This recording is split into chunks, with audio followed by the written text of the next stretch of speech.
अच्छा जी स्टूडेंट, मैं पहले एक्सेल का इंट्रोडक्शन आप लोग को देता हूँ। एक्सेल के हवाले से कुछ चीज़ें बता देता हूँ। वैसे तो आप लोग को एक्सेल पे आप लोगों ने काफ़ी सारे स्टूडेंट ने वर्किंग करी होगी, या स्टूडेंट कुछ स्टूडेंट फर्स्ट टाइम करेंगे, कुछ ने नॉर्मल लेवल पे करी होगी। तो सबसे पहले तो मैं आप लोग को बता दूं कि एक्सेल क्या है। Excel is a spreadsheet program, और spreadsheet program are those programs which can be work in rows and columns. Excel क्या है? एक्सेल एक स्प्रेडशीट प्रोग्राम है, और स्प्रेडशीट प्रोग्राम वो प्रोग्राम होता है जो रॉस और कॉलम्स के दरमियान वर्किंग कर रहा होता है। बहुत से लोग होते हैं वो कहते हैं कि यार Excel purely computerize account program है। माना एक्सेल पे अकाउंट्स की बहुत सारी चीजें आप कंट्रोल कर सकते हैं, लेकिन अगर कोई ये कि यार प्योरली अकाउंट्स को आप एक्सेल पे कंट्रोल कर लो, तो ऐसा कुछ भी नहीं है। उसके लिए आपके पास कंप्यूटराइज अकाउंटिंग के बेतहाशा सॉफ्टवेयर्स अवेलेबल हैं। स्मॉल ईआरपी भी अवेलेबल है और बिग आरपी वाले। स्मॉल ईआरपी में बात करो तो मार्केट भरी पड़ी है, सकपीशी है, मायोब है, डैक इजी है, सेज है, बेतहाशा सॉफ्टवेयर है। और बिग आरपी बात करो तो सैब है, ऑरेकल है, माइक्रोसॉफ्ट डायनेमिक है। तो मार्केट इस वक्त भरी पड़ी है। लेकिन एक्सेल की एक अपनी अहमियत है, और एक्सेल की अहमियत का अंदाजा आप इस बात से लगा सकते हो कि एक्सेल आज एक दो कमरों के ऑफिस में वर्किंग कर रहा है, और एक्सेल आज एक एमएनसी में यानी कि मल्टीनेशनल कंपनी में वर्किंग कर रहा है। अब यहाँ भी देखो बहुत ज्यादा फर्क है। एक मल्टीनेशनल कंपनी है, दो कमरे के ऑफिस में। जितना एमएनसी सेक्टर है, एक मल्टीनेशनल सेक्टर है, वहाँ पे सबसे बड़े अकाउंट्स के सॉफ्टवेयर वर्क कर रहे होते हैं, यानी कि सैप चल रहा होता है, या ओरेकल चल रहा होता है, या माइक्रोसॉफ्ट डायनेमिक में वर्किंग हो रही होती है। लेकिन आप जब वहाँ पे जाके देखेंगे तो वो लोग भी एक्सेल में बैठ के वर्किंग कर रहे हैं। क्यों भाई? क्यों? जब आप इतना बड़ा अकाउंट्स का सॉफ्टवेयर रन कर रहे हैं, तो आपको एक्सेल की जरूरत क्या है? एक्सेल की जरूरत उन्हें भी पड़ती है। सेम हिसाब से एक नॉर्मल फर्म की बात करो, वहां पे भी एक्सेल पे वर्किंग हो रही है। एक दो कमरे के ऑफिस में बात करो, वहां पे भी एक्सेल पे वर्क हो रहा है। सेम एज इट इज इसी तरह से अगर पोस्ट यानी कि डेजिग्नेशन के हवाले से मैं आप लोग को बताऊं, तो आज जो कंपनी का मैनेजिंग डायरेक्टर है, आज वो बंदा भी एक्सेल पे वर्किंग कर रहा है। और जो कंपनी का क्लर्क है, आज वो बंदा भी वर्किंग कर रहा है। अब देखो यहाँ पे भी बहुत ज्यादा डिफरेंस आ गया, एक मैनेजिंग डायरेक्टर और एक कंपनी का क्लर्क। लेकिन आज दोनों बंदों को एक्सेल पे वर्किंग करनी पड़ी है। हाँ, वर्किंग क्राइटेरिया जरूर चेंज आते हैं। अगर बात करें मैनेजिंग डायरेक्टर की, तो बहुत ज्यादा हाई लेवल पे वर्किंग करेगा एक्सेल पे। अगर बात करें क्लर्क की, तो वो नॉर्मल लेवल पे वर्किंग करेगा, लेकिन वर्किंग दोनों को ही करनी है। सेम एज इट इज इसी तरह से अब हमारा कुछ माइंड ये बन जाता है लोगों का, क्या एक्सेल में तो वही लोग वर्किंग कर रहे होते हैं जो अकाउंट से या बैंकिंग से रिलेटेड होते हैं। नहीं, ऐसा बिल्कुल भी नहीं है। एक्सेल आज हर फील्ड में वर्किंग कर रहा है। चाहे आप फाइनेंस की फील्ड उठा लो, चाहे बैंकिंग फील्ड उठा लो, चाहे एचआर की फील्ड उठा लो, चाहे मेडिकल फील्ड उठा लो, मार्केटिंग फील्ड उठा लो, सेल्स फील्ड उठा लो, इंजीनियरिंग फील्ड उठा लो, हर फील्ड में आज एक्सेल वर्किंग हो रही है। राइट? तो एक्सेल प्रोफेशनली लाइफ में आज कंपलसरी हो गया, इस बात को याद रखिएगा। आप लोगों ने देखा होगा न्यूज़पेपर में या जॉब साइट्स में, कोई भी जब जॉब आती है, लेबर के अलावा बात कर रहा हूँ, सही है, लेबर के अलावा बात कर रहा हूँ मैं, ऑफिशियली वर्किंग की बात कर रहा हूँ, कोई सी भी जॉब है, उसमें तमाम जॉब की जेडीज यानी कि जॉब डिस्क्रिप्शन डिफाइन करने के बाद आखिर में एक छोटी सी चीज वो लाजमी लिख के देते हैं। क्या चीज? कि भाई आपको कंप्यूटर नॉलेज होनी चाहिए। यार अब कंप्यूटर नॉलेज क्या है? कंप्यूटर नॉलेज में दो चीजें बहुत इंपॉर्टेंट होती है, याद रखिएगा। वो एक होती है एक्स, एक होता है word. Word writer writing program है, वो तो हर कोई वर्किंग कर सकता है। और दूसरी इंपॉर्टेंट चीज होती है एक्सेल। तो इस बात को याद रख लें कि आप आज जिस कंपनी में भी जा रहे हैं, जिस ऑर्गेनाइजेशन में भी जा रहे हो, जिस डेजिग्नेशन में भी जा रहे हो, जिस फील्ड पे भी जा रहे हो, आपको एक्सेल पे वर्किंग लाजमी करनी है। कम करनी है, ज्यादा करनी है, वो तो एक बात की बात है, लेकिन वर्किंग कंपलसरी है, इस बात को याद रखिएगा। सही है? और इस बात को भी याद रखो कि एक्सेल एक बहुत बड़ा सॉफ्टवेयर है। जैसे कि समंदर होता है, समंदर का कोई एंड नहीं है, एक्सेल का भी कोई एंड नहीं है, इस बात को याद रखिएगा। इसमें हमेशा नई नई चीजें ऐड होती रहती हैं। एक्सेल जब से मार्केट में आया, तो कई हजारों कई लाखों एक्सेल पे बुक्स लिखी जा चुकी हैं। जो एक्सेल के बड़े राइटर्स हैं, जिसमें से एक नाम है बिल जैलन का, बड़े राइटर हैं एक्सेल के काफी, बिल जैलन।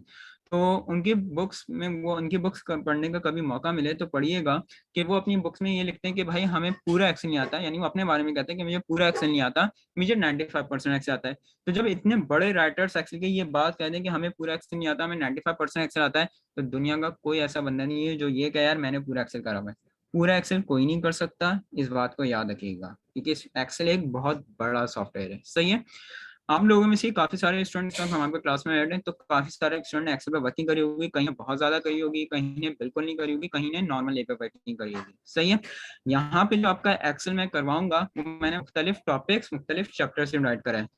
बिल्कुल बेसिक से, इनिशियली स्टेज से हम लोग इंशाल्लाह इसको एडवांस लेंगे। पहले पूरा बेसिक कवर करेंगे, फिर एडवांस। और उसमें बिजनेस फाइनेंशियल मॉडलिंग का एक टॉपिक भी मैंने शामिल करा हुआ है, यानी कि बिजनेस फाइनेंशियल मॉडलिंग का एक टच भी दूंगा, यानी कि बिजनेस फाइनेंशियल मॉडलिंग का एक टॉपिक भी मैंने इसमें शामिल करा हुआ है, बिजनेस फाइनेंशियल मॉडलिंग का एक टॉपिक भी मैं इसमें कवर कराऊंगा। सही है? तो याद रखिएगा, तकरीबन मैं कोशिश करूंगा कि हर क्लास में तकरीबन 1 से 1.5 टॉपिक, यानी कि 1 से 1.5 चैप्टर में कंप्लीट करवाऊँ आप लोगों को।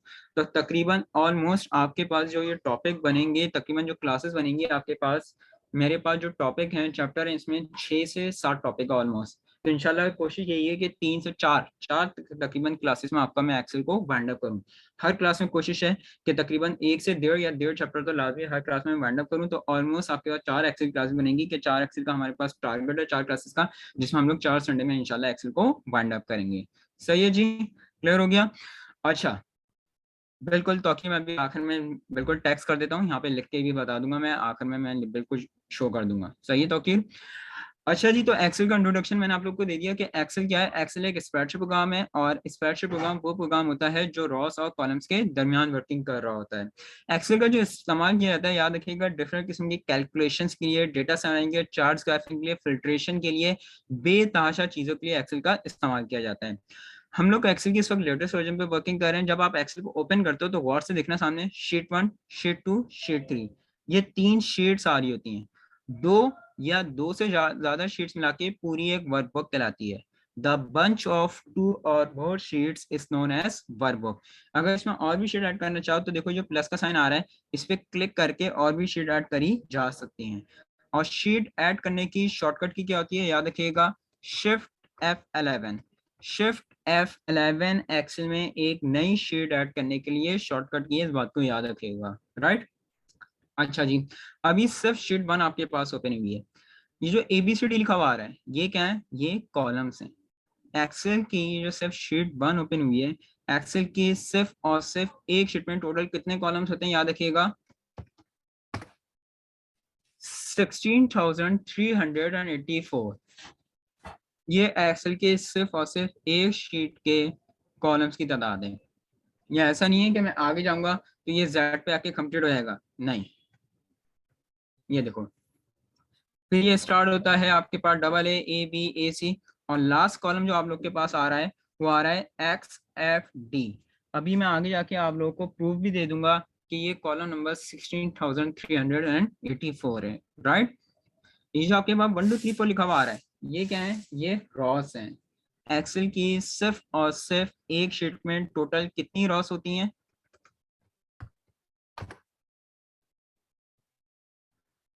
10,48,576। ये एक्सेल की सिर्फ और सिर्फ एक शीट के रॉस की तादाद है, राइट?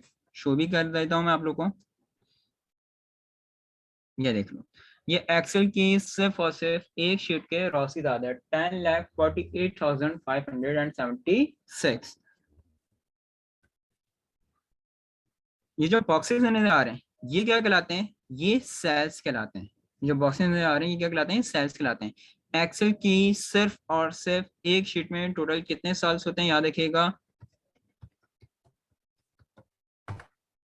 ये एक्सेल की सिर्फ और सिर्फ एक शीट के सेल्स की तादाद है, 17,17,98,69,184। ये एक्सेल के सिर्फ और सिर्फ एक शीट के सेल्स की तादाद है। एक्सेल 2007 से लेके 2019 तक सेम क्वांटिटी है, कोई चेंज नहीं आया है, इस बात को याद रखिएगा, राइट? और जो हमारे पास पुराना एक्सेल था तो खैर वो चलता भी नहीं है, लेकिन जैसा ये नॉलेज बता देता हूं मैं, जो 2003 का एक्सेल था उसमें जो कॉलम्स होते थे वो सिर्फ और सिर्फ 256 होते थे, और अब कितने कर दिए गए? 16,384। उसमें जो पुराने एक्सेल में रॉस होती थी वो होती थी 16,384, जो अब कॉलम्स की तादाद कर दी गई है। और पुराने एक्सेल में रॉस की तादाद थी 16,384। और पुराने यानी कि जो 2003 का एक्सेल था उसमें जो सेल्स होते थे वो होते थे 16,77,07,216। ये 2003 के एक्सेल की बात कर रहा हूँ। तो ये बहुत ज्यादा डिफरेंस आ गया आपके पास 2007 से लेके 2019 तक। 2019 तक अभी कोई चेंज नहीं आया इनमें, ये याद रखना, राइट? क्लियर हो गई बात? तो ये मैंने इंट्रोडक्शन आप लोग को इसलिए दे दिया ताकि आप लोग को एक्सेल की अहमियत वादी हो जाए कि एक्सेल इस वक्त कितना ज्यादा इंपॉर्टेंट हो गया आपके पास ऑफिशियली वर्किंग के लिहाज से। जैसे कि मैंने अभी बताया कि यार हम लोग बिल्कुल बेसिक से साल स्टार्ट करेंगे एक्सेल को। जैसे मैंने आप लोग को कहा कि अभी मैंने देखो पूरा इंट्रोडक्शन दे दिया आप लोग को, अब हम लोग एक्सेल को स्टार्ट करते हैं। तो जैसे कि मैंने बताया कि मैंने एक्सेल को मुख्तलिफ टॉपिक्स में मुख्तलिफ चैप्टर्स में डिवाइड करा हुआ है। तो ऑलमोस्ट 6 से 7 टॉपिक, 6 से 7 चैप्टर हैं जो हम लोग यहाँ पे कवर करेंगे। हर क्लास में इंशाल्लाह पूरी कोशिश है कि तकरीबन 1 से 1.5 टॉपिक लाजमी कंप्लीट करें। तो इस यहाँ से हम लोग तकरीबन 4 क्लासेस का टारगेट एक्सेल का, कि 4 क्लासेस में हम लोग एक्सेल को वाइंड अप करेंगे। पहले पूरा एडवांस हो, सॉरी बेसिक होगा, फिर एडवांस होगा, फिर इंशाल्लाह जब एडवांस में जाएगा तो बिजनेस एंड फंक्शनल मॉडलिंग का एक टॉपिक है जो मैंने इसमें शामिल करा हुआ है, इसका पार्ट बनाया हुआ है, तो वो भी इंशाल्लाह मैं इसमें कवर करवाऊंगा। राइट, तो स्टार्ट करते हैं। आज जो फर्स्ट टॉपिक फर्स्ट चैप्टर में स्टार्ट कर रहा हूँ वो आप लोग के साथ कर रहा हूँ मैं शॉर्ट फॉर्मूलाज का। अच्छा जी,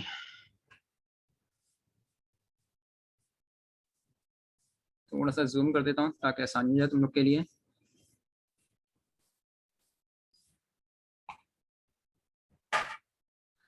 अच्छा जी, अब देखो यहाँ पर आके आपके पास एक वनडे क्रिकेट मैच का डेटा बना हुआ है। सबसे पहले जो मैं फॉर्मूला अप्लाई करने जा रहा हूँ सम का।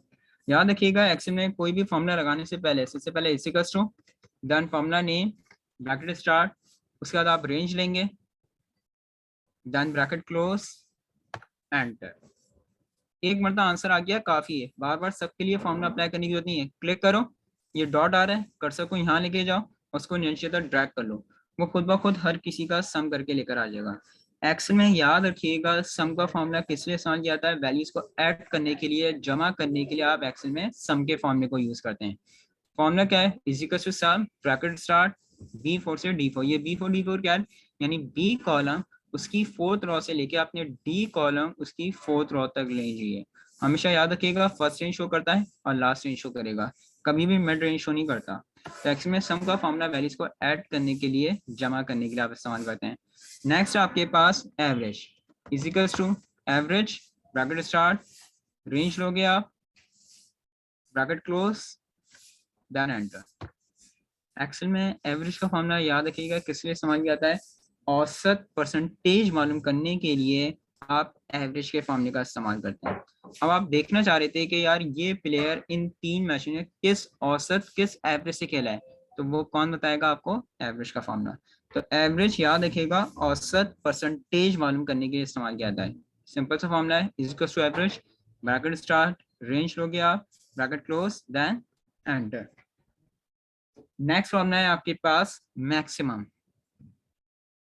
पूरा लिखा नहीं आता, शॉर्ट फॉर्म लिखी जाएगी। Equals to max bracket start,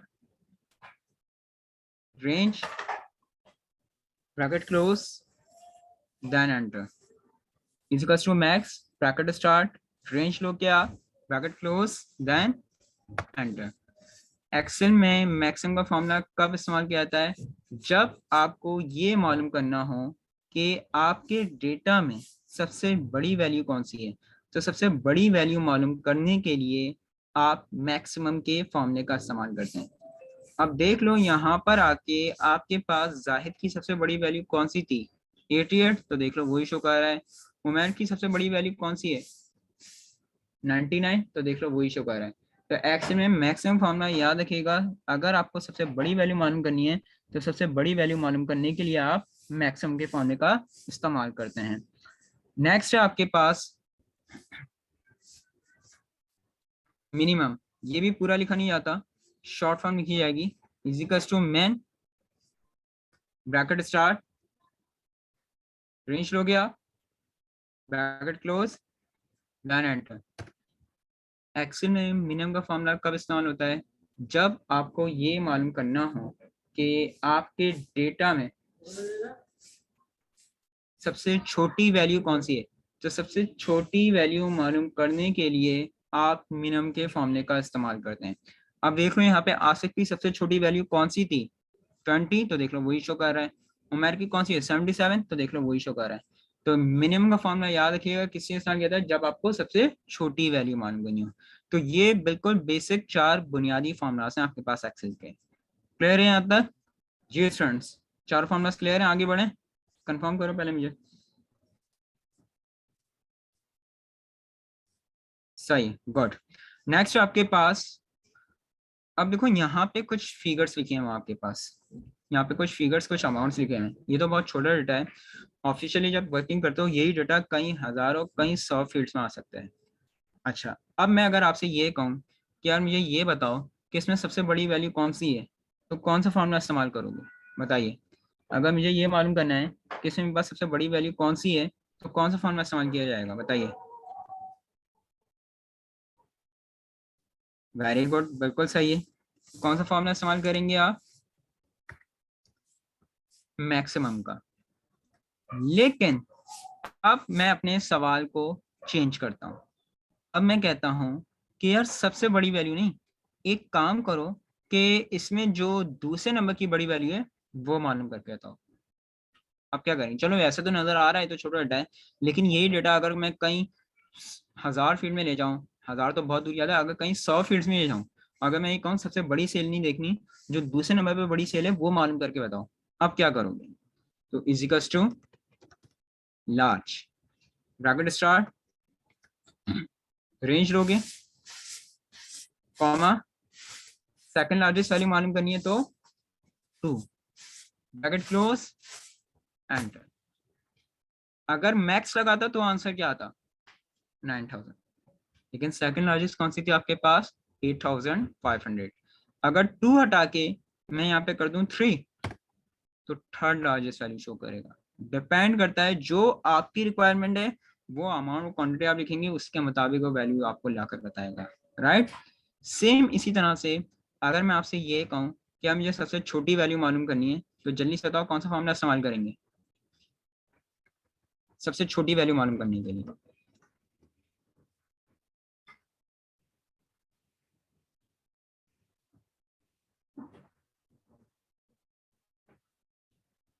very good, जबरदस्त। सबसे छोटी वैल्यू मालूम करने के लिए मीनिंग का फॉर्मूला यूज किया जाएगा। लेकिन अब मैं सवाल को चेंज करता हूँ, अब मैं कहता हूँ नहीं यार सबसे छोटी नहीं, एक काम करो जो इसमें दूसरे नंबर की छोटी वैल्यू है वो मालूम करके कहता हूँ। तो फिर क्या इस्तेमाल होगा, याद रखिएगा, equals to small, bracket start, range, second smallest value मालूम करनी है तो comma 2, bracket close, then end. अगर मैंने लगाता तो आंसर क्या आता, 2300। लेकिन सेकंड स्मॉलेस्ट कौन सी थी आपके पास, 4500। तो डिपेंड करता है जो आपकी रिक्वायरमेंट है वो क्वांटिटी आप लिखेंगे उसके मुताबिक वो आपको वैल्यू ला के बताएगा। क्लियर है राज स्मॉल, कोई कंफ्यूजन जी स्टूडेंट्स।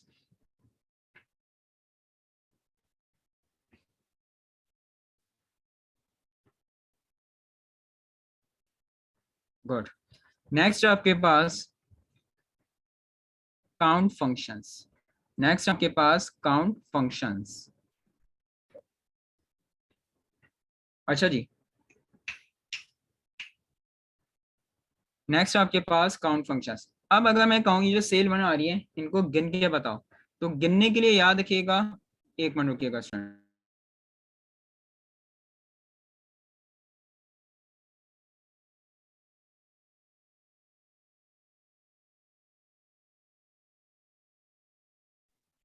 अच्छा जी, यहाँ पे देखो अब आ रहे हैं क्या काउंट फंक्शन। अगर मैं आपसे कहूँ सेल वन गिन के बताओ, तो याद रखिएगा गिनने के लिए कौन सा फॉर्मूला लगता है, equals to count, bracket start, range, bracket close, then enter.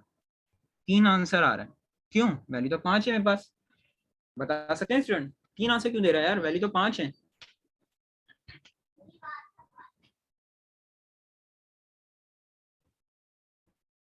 तो क्या हुआ यार, काउंट तो करना चाहिए।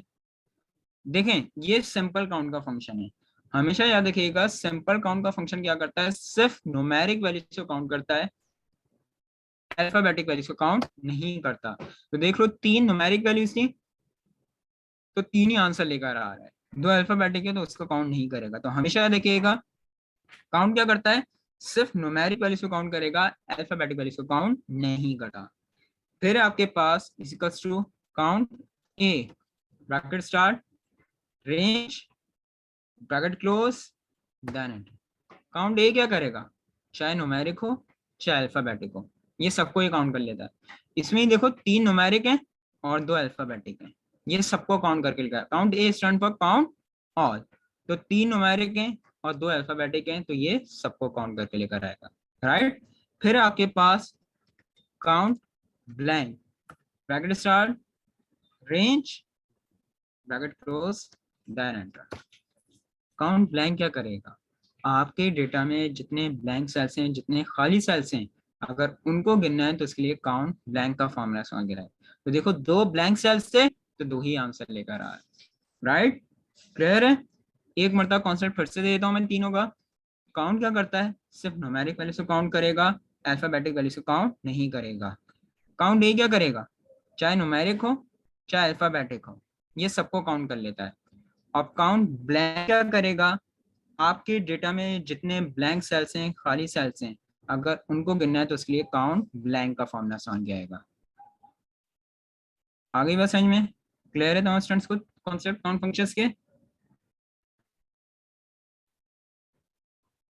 सही है, गुड। नेक्स्ट है यार आपके पास, अब देखो मैं कुछ और फॉर्मूलाज पे वर्किंग आप लोगों को करा रहा हूँ। देखो ये फॉर्मूलाज ऑफिशियली इस्तेमाल होते हैं लेकिन इतने ज्यादा नहीं होते, लेकिन इनका कॉन्सेप्ट हमें क्लियर होना चाहिए। अब मैं बता रहा हूँ फॉर्मूलाज, गौर से देखिएगा। सबसे पहले आपका today equals to today, bracket start, bracket close, enter. Today क्या करता है, एक्सेल पे अगर आपको करंट डेट मालूम करनी है तो करंट डेट मालूम करने के लिए आप टुडे का फॉर्मूला इस्तेमाल करते हैं। सिंपल सा फॉर्मूला है, is equals to today, bracket start, bracket close, enter, is equals to today, bracket start, bracket close, enter. तो टुडे क्या करेगा, एक्सेल पे अगर आपको करंट डेट मालूम करनी है तो करंट डेट मालूम करने के लिए आप टुडे का फॉर्मूला इस्तेमाल करते हैं। फिर आपके पास now, is equals to now, bracket start, bracket close, enter. Now क्या करता है, करंट डेट, करंट टाइम। अगर दोनों चीजें आपको मालूम करनी है तो उसके लिए आप नाउ का फॉर्मूला इस्तेमाल करते हैं। फॉर्मूला क्या है, is equals to now, bracket start, bracket close, enter. Current date, current time, दोनों चीजें मालूम करनी है तो उसके लिए नाउ का फॉर्मूला इस्तेमाल किया जाता है। फिर है आवर, ये नाउ के साथ मिला के लगाया जाएगा, is equals to hour, bracket start, now का पूरा फॉर्मूला आएगा, नाउ का ब्रैकेट स्टार्ट, ब्रैकेट क्लोज, फिर आवर का क्लोज, देन एंटर। तो जो करंट आवर हो होंगे वो आपको शो कर देगा। इस वक्त 11 बज रहे हैं तो देख लो यहाँ पर आके आपको 11 शो कर रहा है, राइट। फिर है आपके पास मिनट, ये भी नाउ के साथ मिला के लगाया जाता है, इसी custom minute, bracket start, now का पूरा फॉर्म आएगा, नाउ का bracket start, bracket close, minute का क्लोज, एंटर। तो जो करंट मिनट हो रहे होंगे वो आपको यहाँ पर आके इस वक्त वो शो कर देगा।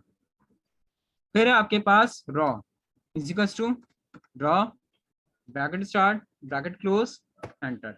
करंट रॉ नंबर शो कर देता है कि यार आप इस वक्त कौन सी रॉ पे वर्किंग कर रहे हैं, कॉलम रॉ नंबर 80 पे वर्किंग कर रहे हैं। करंट रॉ एड्रेस शो करेगा कि इस वक्त आप कौन सी रॉ पे वर्किंग कर रहे हैं, equals to row, bracket start, bracket close, enter.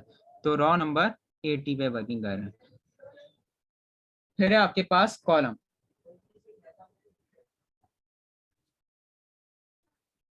Equals to column, bracket start, bracket close, enter.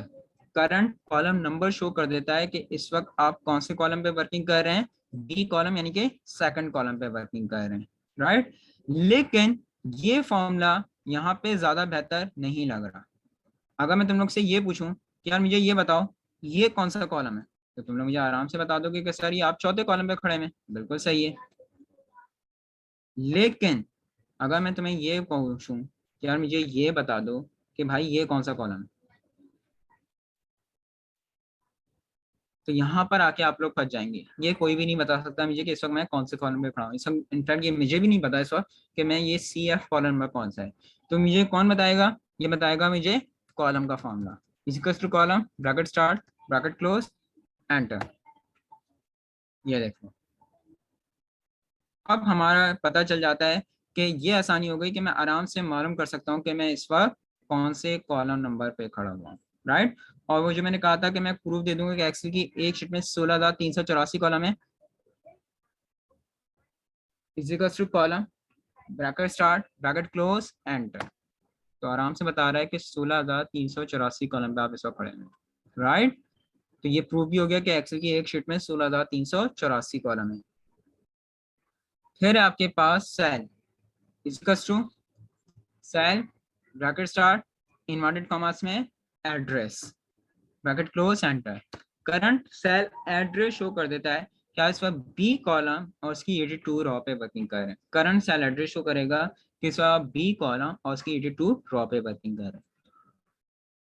Clear है? लेकिन ये याद रखिएगा ये जो चारों फॉर्मूलास है ना, ये किस पे डिपेंड करते हैं? आपकी सिस्टम डेट सिस्टम टाइम पे।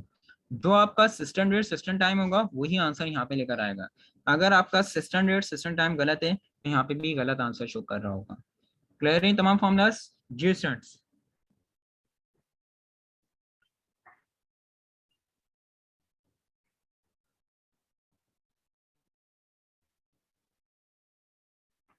राइट।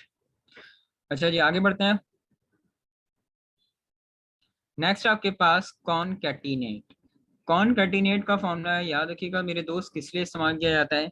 दो या दो से ज्यादा सेल्स में जो चीजें लिखी हुई हैं उसको एक सेल में मर्ज करने के लिए आप कॉनकैटिनेट का इस्तेमाल करते हैं।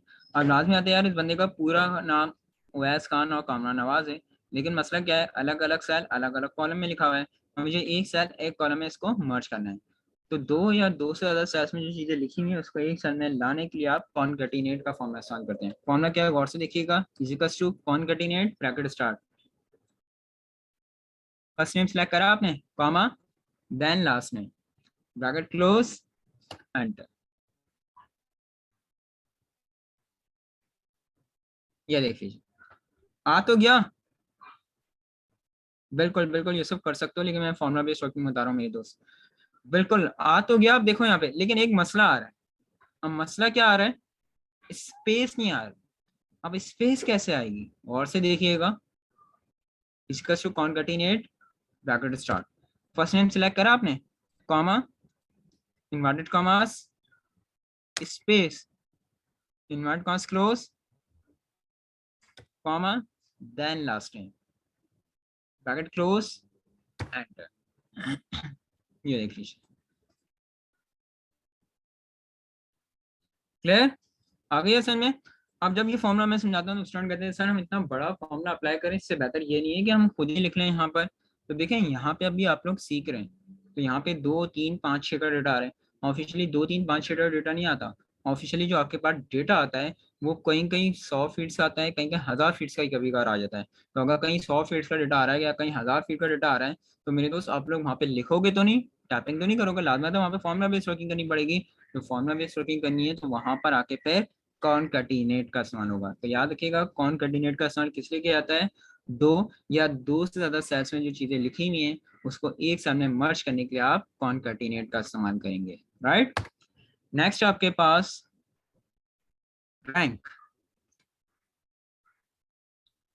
रैंक जिस तरह से हम लोग स्टूडेंट्स को रैंक दे रहे होते हैं कि यार जिसने जितनी बड़ी परसेंटेज की उसको लिहाज से उसको रैंकिंग दी जाती है, कि जिसकी अगर 90 फॉर एग्जांपल 97% है तो फर्स्ट रैंक है, फिर अगर किसी की 94 है तो सेकंड रैंक है, फिर अगर किसी की 90 है तो थर्ड रैंक है। इसी लिहाज से अब देखो यहाँ पे मेरे कुछ एम्प्लॉयज हैं और यहाँ पर आके असद कौन पूछा ये? आबाद। आबाद सेम तरीके का होगा मेरे दोस्त। अगर मैं कहता हूँ यार चलो इसी का कर लेता हूँ, आबाद देख लो, मैं कहता हूँ खान,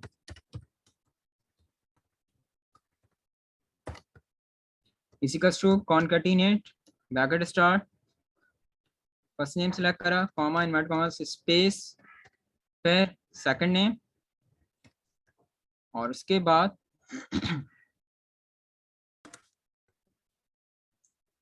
लास्ट नेम। क्लियर हो गया आबाद अली? सेम तरीके का और होगा, बस स्पेस देख लेना जिस तरह से तुम्हें देनी है।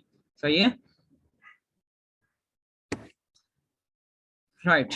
नेक्स्ट आपके पास रैंक में बता रहा था यार। अब देखो यहाँ पर हमारे पास कुछ एम्प्लॉयज हैं और उन्होंने यहाँ पर हमारे पास कुछ सेल्स करी है। हम इसे कहा जा ये जाता है कि यार जिसने जितनी बड़ी सेल्स करी है उसके लिहाज से आप उनको रैंकिंग देते हैं। तो रैंक का फॉर्मूला क्या होता है गौर से देखिएगा सामने, equals to rank bracket start. First cell select करिए आपने, कॉमा। अब रैंक एक को नहीं देना, रैंक सबको ही देना है। तो कॉमे के बाद सारी सेल सिलेक्ट कर लेना, पहली वाली समेत। कॉमे के बाद सारी सेल सिलेक्ट कर लोगे पहली वाली समेत, और सारी सेल सिलेक्ट करने का फंक्शन की प्रेस करोगे F4। डॉलर के साइन के लिए। जैसे आप F4 प्रेस करोगे डॉलर का साइन आएगा। डॉलर का साइन क्यों लगाया जाता है? फिलहाल ये याद रखो, रेंज को फिक्स करने के लिए, फ्रीज करने के लिए आप डॉलर का साइन लगाते हैं। इंशाल्लाह आगे की क्लास में आके VLOOKUP का चैप्टर आएगा, जिसमें इसका कॉन्सेप्ट और अच्छा तरीके से आप लोग को क्लियर हो जाएगा कि डॉलर का साइन क्यों लगाया जाता है। तो डॉलर का साइन क्यों लगाया जाता है, फिलहाल ये याद रखो, मैंने कहा कि रेंज को फ्रीज करने के लिए, फिक्स करने के लिए आप डॉलर का साइन लगाते हैं। Bracket close, then enter. देख लीजिए, तो मैंने सबसे बड़ी सेल करी थी 9,800, तो फर्स्ट रैंक दिया जा रहा है। फिर करिए जहां ने 8,700, तो सेकंड रैंक दिया जा रहा है। क्लियर? एक मतलब फिर से बता रहा हूँ रैंक का फॉर्मूला, अगर नहीं समझ में आया तो फिर से देखना। Equals to rank bracket start, पहली सेल सिलेक्ट करिए आपने, कॉमा। अब रैंक एक को नहीं देना, रैंक सबको ही देना है। तो कॉमे के बाद सारी सेल सिलेक्ट कर लेना, पहली वाली सेमी, और सारी सेल सिलेक्ट करने के बाद फंक्शन की प्रेस करोगे F4 डॉलर के साइन के लिए। और डॉलर का साइन क्यों लगाया था, मैंने कहा फिलहाल याद रखो, रेंज को फिक्स करने के लिए, फ्रीज करने के लिए। Bracket close, then enter. तो ये देख लीजिए, जिसने जितनी बड़ी सेल्स करी है उसके लिहाज से यहाँ पर आके उसको रैंकिंग दी जा रही है। क्लियर हो गई बात? क्लियर है रैंक का फॉर्मूला भी जी स्टूडेंट्स?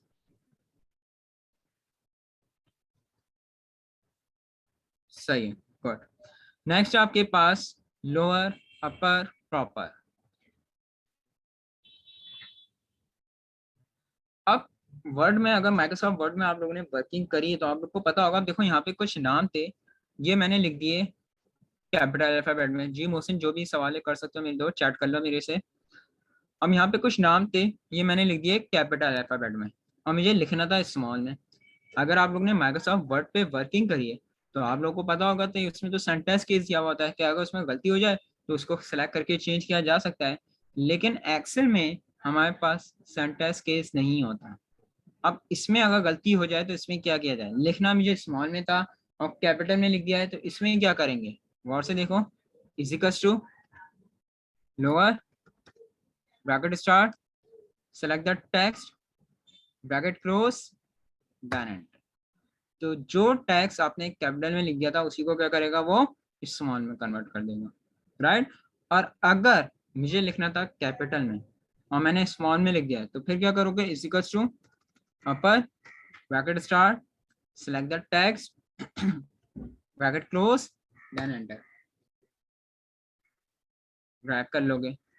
और अगर मुझे प्रॉपर में लिखना था, मैंने कैपिटल में लिख दिया, तो इसी का to proper bracket start, select the text, bracket close, then end. पहले मुझे ये बताओ प्रॉपर लैंग्वेज होती क्या है, पहले तो ये बताओ स्टूडेंट्स।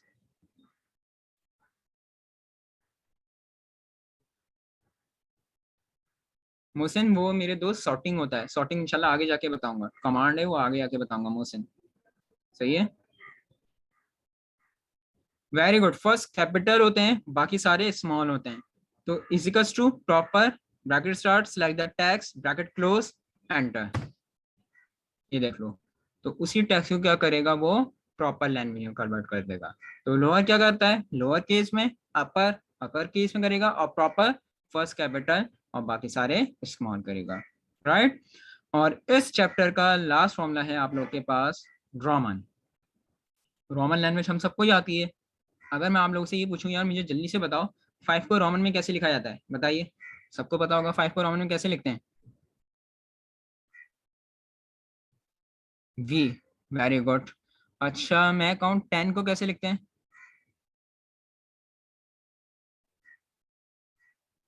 जबरदस्त, वेरी गुड, सही है। और अच्छा मैं पूछूं 100 को कैसे लिखा जाता है रोमन में। काइंडली जिन स्टूडेंट का कैमरा ऑन हुआ हुआ है, कैमरे की रिक्वायरमेंट नहीं है, कैमरा ऑफ करिएगा अपना। शबास अली ऐवान, शबास, काइंडली मेरे दोस्त अपना कैमरा ऑफ करिएगा, थैंक यू सो मच। हाँ जी, तो 100 को कैसे लिखा जाता है रोमन में, कुछ स्टूडेंट को पता होगा, कुछ को नहीं। Very good Yusuf. अगर मैं पूछूं, हाँ यूसुफ मैंने कह दिया, वेरी गुड मेरे दोस्त, मुझे पता है आपको पता है। अच्छा मैं कहूँ 762 को कैसे लिखा जाता है, अब बताओ यूसुफ। 762 को कैसे लिखते हैं ये स्टूडेंट्स। अब यहाँ पर आके चैट रुक जाएगी। अब यहाँ पे आके हमें नहीं पता है सेवन। अच्छा चलो 762 छोड़ो, 2365, 2365 को कैसे लिखते हैं, चलो 762 नहीं बता तो 2365 तो बहुत दूर की बात हो जाएगी। मंजर ने वेरी गुड फॉर्मूला अप्लाई करके फौरन आंसर मुझे दे दिया यहाँ पर, जबरदस्त मंजर। अच्छा जी फॉर्मूला अप्लाई करते हैं, मैं बताता हूँ आपको। Is equals to Roman bracket start, select the number, bracket close, then enter. ये देख लीजिए, वेरी गुड मंजर, बिल्कुल सही फॉर्मूला अप्लाई कर रहा था तुमने नेक्स्ट मिनट साथ साथ।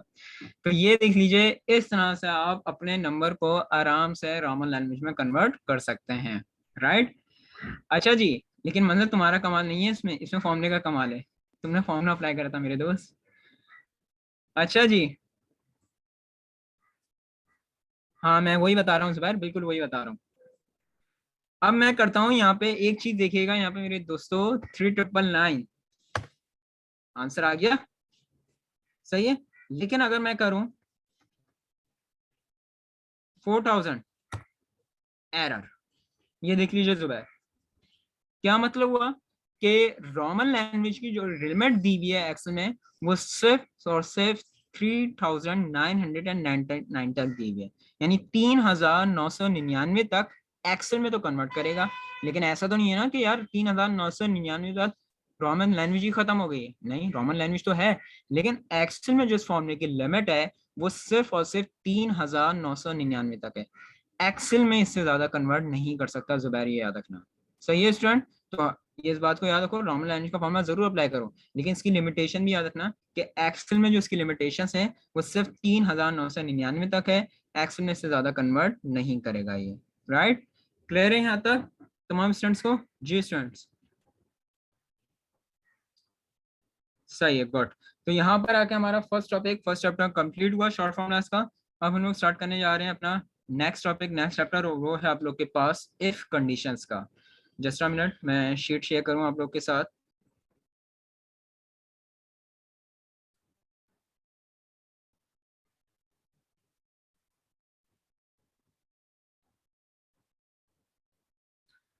अच्छा जी, नेक्स्ट टॉपिक के नेक्स्ट चैप्टर की शीट आप लोग के साथ शेयर हो चुकी है अब।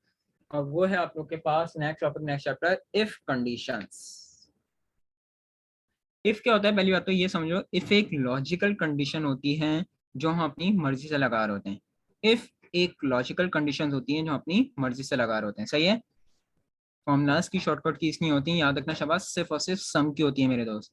तो स्टूडेंट याद रखिएगा, फॉर्मूलाज की शॉर्टकट कीज होती है, सिर्फ एक सम है जिसकी सम की शॉर्टकट की होती है। अब जैसे फॉर एग्जांपल मुझे यहाँ पे ये अमाउंट का सम करना है, तो सम के लिए या तो ये तरीका, तुम लोग फॉर्मूला लगाओ, is equal to sum, bracket start, range लो, ब्रैकेट क्लोज, देन एंटर, तो वहां से आएगा। लेकिन सम की शॉर्टकट भी होती है, और शॉर्टकट क्या है, ऑल्टर इजिकल्स टू। जैसी ऑल्टर इजिकल्स टू प्रेस करते हो वो ऑटो सम करके ले आएगा, ऑल्टर प्लस इजिकल्स टू। जैसी ऑल्टर इजिकल्स टू करोगे वो ऑटोमेटिकली आपका ऑटो सम करके ले आएगा, ये देख लो, राइट। तो ऑल्टर इजिकल्स टू सम की शॉर्टकट की होती है। खैर मैं अभी बताने जा रहा था इफ के बारे में तुम लोगों को। मैं क्या कह रहा था, इफ क्या होती है, याद रखना, इफ एक लॉजिकल कंडीशंस होती है। इफ एक लॉजिकल कंडीशंस होती हैं जो अपनी मर्जी से लगा रहे होते हैं। अब देखो यहाँ पर आपके पास एक अमाउंट आ रहा है, सही है। अगर मैं यहाँ पे कहूँ इन तमाम वैल्यूज को ऐड कर लो, तो मुझे जल्दी से ये बताओ, फॉर्मूलाज को ऐड करने के लिए कौन सा फॉर्मूला यूज करोगे? अभी अभी बता भी दिया था मैंने तो। खैर फॉर्मूलाज को ऐड करने के लिए कौन सा फॉर्मूला आ जाएगा?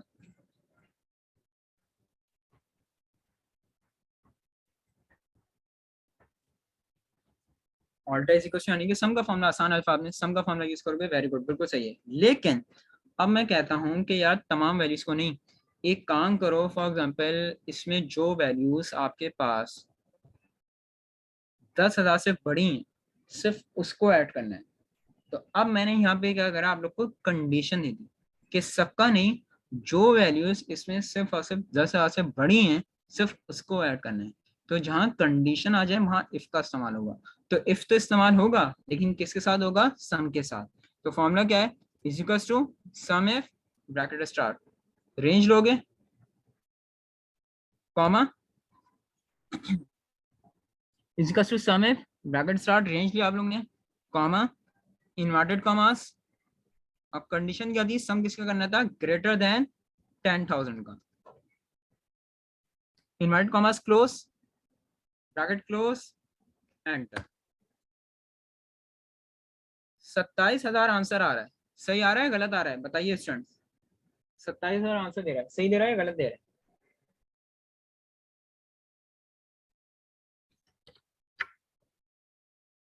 बिल्कुल सही आ रहा है, क्योंकि कंडीशन क्या थी, सम किसका करना था, ग्रेटर देन 10,000 का। तो देख लो, एक है तुम लोग के पास 12,000 और एक है 15,000, तो टोटल कितना हो गया तुम लोग के पास 27,000 रुपीज। तो क्या समझ आया कि सम इफ का इस्तेमाल कब किया था, जब कंडीशन के मुताबिक वैल्यूज को ऐड करना होगा, तो वहां पर आके सम इफ का इस्तेमाल होगा। Equals to sum if, bracket start, range दोगे, कॉमा, इनवर्ट कॉमास, और कंडीशन जो भी होगी, समरी जो भी होगी, वो यहाँ पे आकर डिफाइन करोगे। For example greater than 10,000, invert commas close, bracket close, enter, right. Same इसी तरह से अगर मैं तुम लोगों से ये पूछूं कि यहाँ पर आके मैं तुम लोगों से कहता हूँ कि यार इन वैल्यूज को मुझे गिन के बताओ कितनी है, तो गिनने के लिए कौन सा फॉर्मूला लगता है भाई, जल्दी से बताओ, गिनने के लिए कौन सा फॉर्मूला लगाएंगे हम लोग?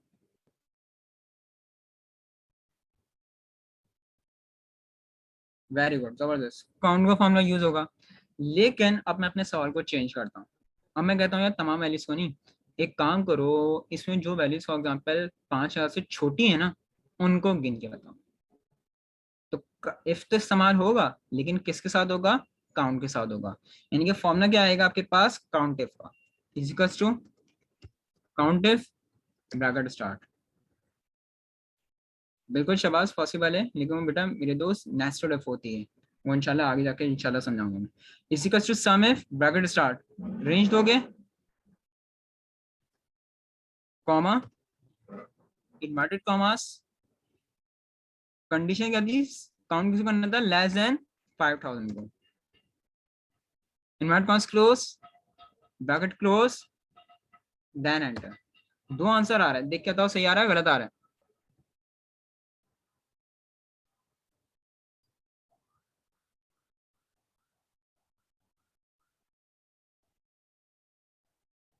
बिल्कुल सही आ रहा है। कैसे, कंडीशन क्या थी, काउंट किसको करना था, जो वैल्यूज आपके पास लेस देन हो 5,000 के। तो दो आंसर दे रहा है, बिल्कुल सही दे रहा है, देख लो सामने खुद, एक है आपके पास 4,500 और एक है आपके पास 3,000। तो दो छोटी वैल्यू से 5,000 थे, तो दो ही आंसर लेकर आ रहा है। आगे समझ में, तो याद रखिएगा सम इफ का इस्तेमाल कब किया जाता है, जब कंडीशन के मुताबिक वैल्यूज को ऐड करना हो, तो वहां पर आके सम इफ का इस्तेमाल करेंगे। और जब कंडीशन के मुताबिक वैल्यूज को गिनना हो, तो वहां पर आके काउंट इफ का इस्तेमाल किया जाएगा, राइट। क्लियर हो गया। और एक और लास्ट चीज आज हम लोग कर लेते हैं इसमें, और वो है आपके पास सिंपल इफ। मुझे जल्दी से बताओ, टोटल कैसे मालूम करूंगा, टोटल कैसे निकालूंगा बताइए। वेरी गुड, सम के जरिए।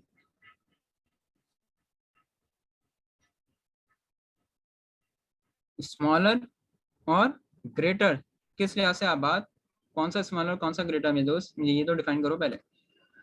स्मॉलर ग्रेटर के लिए तो मैंने बता दिया, पीछे लार्ज स्मॉल है।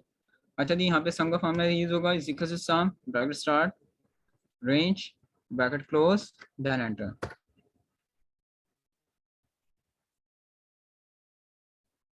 सही है जी, तो ये तो मैंने टोटल मालूम कर लिया। रिमार्क्स में फॉर्मूला लगा रहा हूँ, पहले सामने देखना फिर मैं समझाऊंगा, और से देखो पहले सामने।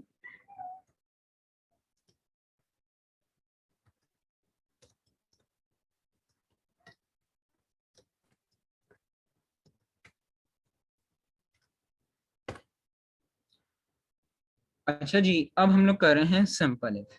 पहली बात तो ये कि मैंने इफ बताया कि इफ क्या होता है, इफ एक लॉजिकल कंडीशन होती है जो अपनी मर्जी से लगा रहे होते हैं। और अब हम लोग करने जा रहे हैं सिंपल इफ। सिंपल इफ क्या होता है, याद रखिएगा, सिंपल इफ वो कंडीशन होती है जिसमें सिर्फ और सिर्फ एक कंडीशन या एक लॉजिक का इस्तेमाल किया जा रहा है, वो आपकी सिंपल इफ कहलाती है। रिपीट कर देता हूँ, सिंपल इफ क्या होती है, जिसमें सिर्फ और सिर्फ एक कंडीशन या एक लॉजिक का इस्तेमाल किया जा रहा हो, वो आपकी सिंपल इफ कहलाती है। अब यहाँ पे एक स्टूडेंट्स का डेटा बना हुआ था मेरे पास, मैंने टोटल मालूम कर लिया सम के जरिए, और रिमार्क्स में मैंने ये फॉर्मूला लगा दिया, और मेरे पास आंसर आ गया। ऑफिशियली इस बात को याद रखिएगा, ऑफिशियली ऐसा नहीं होता कि आपको ये फॉर्मूला लिख के दे दिया जाएगा और आपसे कहा जाएगा यार ये फॉर्मूला अप्लाई कर दो, आंसर खुद ब खुद आ जाएगा, नहीं। ऑफिशियली इस तरह की इंस्ट्रक्शंस आपको दी जाती हैं और इन इंस्ट्रक्शंस को पढ़ते हुए आपको उसको फॉर्मूले में कन्वर्ट करना होता है।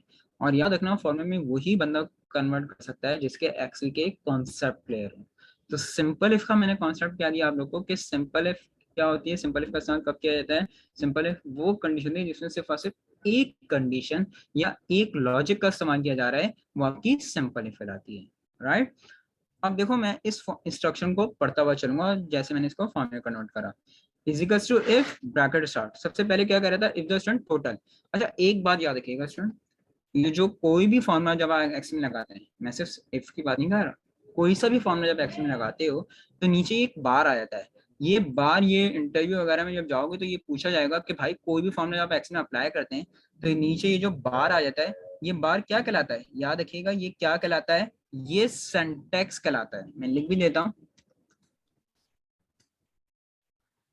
ये क्या कहलाता है, ये सिंटैक्स कहलाता है। ये फॉर्मूले का सिंटैक्स होता है, ये फॉर्मूले को अप्लाई करने में हेल्पफुल हो जाता है कि फॉर्मूला आप लोग को किस तरह से और कैसे अप्लाई करना है। सही है, तो कोई भी फॉर्मूला लगाओ तो ये जो बाहर आता है क्या कहलाता है, ये फॉर्मूले का सिंटैक्स होता है। फॉर्मूले को अप्लाई करने में बहुत ज्यादा हेल्पफुल हो जाता है कि फॉर्मूला किस तरह से अप्लाई करना है। तो मैं इसी इंस्ट्रक्शन को पढ़ता हुआ चलूंगा, सिंटैक्स को पढ़ता हुआ चलूंगा। सबसे पहले क्या कर रहा था, इफ द स्टूडेंट टोटल, यानी हमें टारगेट इसको बनाना था टोटल को, तो मैंने वही करा। इफ ब्रैकेट स्टार्ट E37 पे क्या था, टोटल था ना, तो मैंने टोटल को टारगेट बनाया। फिर क्या कर रहा है, is greater than equal to 150, मैंने भी वही ले लिया, ग्रेटर देन इक्वल टू 150। यहां से लेके यहां तक ये पूरा लॉजिकल टेस्ट है। जो आपके लॉजिकल टेस्ट को पूरा करेगा उसको ट्रू वैल्यू मिलेगी, और जो आपके लॉजिकल टेस्ट को पूरा नहीं कर पाएगा उसको फॉल्स वैल्यू मिलेगी। इफ में याद रखना सिर्फ दो ही वैल्यू होती हैं, या तो होता है ट्रू या फॉल्स। जो आपके लॉजिकल टेस्ट को पूरा करेगा उसको ट्रू वैल्यू मिलेगी, और जो लॉजिकल टेस्ट को पूरा नहीं कर पाएगा उसको फॉल्स वैल्यू मिलेगी। तो देखो लॉजिकल टेस्ट तो मेरा यहीं पे कंप्लीट हो गया था 150 पे, आगे कह रहा है सो the true value is pass, तो ट्रू वैल्यू में देखो मैंने क्या दे दिया, पास। और अदरवाइज फेल, यानी कि फॉल्स वैल्यू क्या हो गई, फेल। तो फॉल्स वैल्यू में देखो मैंने क्या दे दिया, फेल दे दिया। इनवर्ट कॉन्स क्लोज, ब्रैकेट क्लोज, एंटर। अब जरा मुझे ये बताओ कि तलहा को फेल क्यों कर रहा है यार, मुझे ये बता दीजिए तलहा को ये फेल क्यों कर रहा है।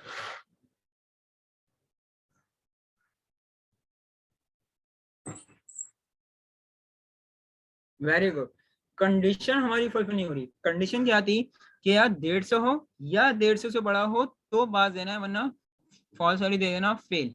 तो देखो अब एक्सेल क्या करता है, हमेशा ग्रेटेस्ट वैल्यू से पढ़ता आ रहा है।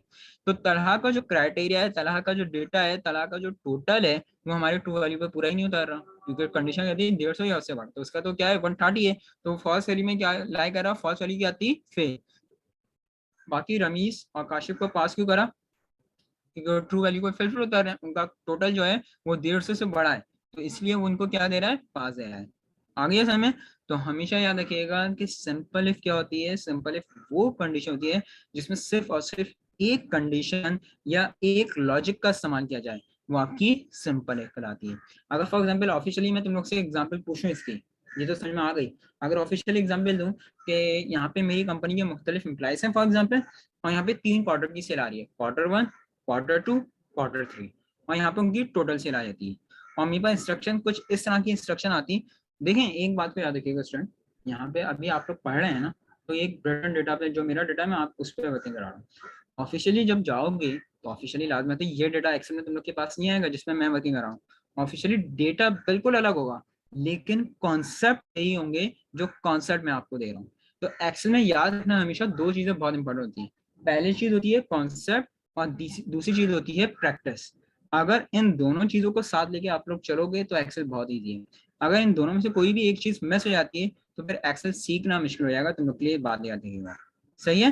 तो अब देखो अगर मैंने कहा ये तो मैंने समझा दिया, अगर मैंने कहा मैं इसके ऑफिशियल एग्जाम्पल लेता कि यहाँ पे मेरी कंपनी का फॉर एग्जाम्पल मुख्तलिफ एम्प्लॉयज हैं, और यहाँ पे उनकी 3 क्वार्टर की सेल आ रही है, Q1, Q2, Q3, और यहाँ पे उनकी टोटल सेल आ जाती है। और इंस्ट्रक्शन मेरे पास ये आती कि if the student total, sorry, if the implied total is greater than equal to 1 lakh, so the true value is bonus, otherwise no bonus। फिर बताओ क्या करोगे, if the implied total sale is greater than equal to 1 lakh, so the true value is bonus, otherwise no bonus, is equals to total sale is equals to if bracket start total sale greater than equal to, यहाँ पे क्या आएगा बताओ, यहाँ पे क्या आ जाएगा, जबरदस्त 1 लाख आएगा। और ट्रू वैल्यू में क्या आएगा, ट्रू और फॉल्स क्या आएंगे बताओ, ट्रू और फॉल्स वैल्यू क्या होगी,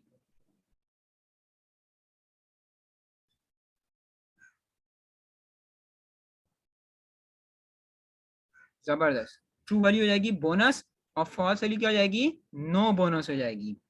यही कह रहे थे ना कि if the implied total sale is greater than equal to 1 lakh so the true value is bonus और अदरवाइज नो बोनस। तो ट्रू वैल्यू में क्या लिखोगे तुम लोग, बोनस, और फॉल्स वैल्यू में क्या लिख दोगे, नो बोनस लिख दोगे। तो बस ये याद रखना, डेटा कुछ भी आ रहा हो, अगर आपके कॉन्सेप्ट क्लियर हैं आप आराम से फॉर्मुला बेस्ड वर्किंग कर सकते हैं, कोई ऐसा इशू नहीं है, राइट। तो यहाँ पर आके सिंपल भी कंप्लीट हुई, यहाँ तक क्लियर है तमाम स्टूडेंट्स को? जी स्टूडेंट्स,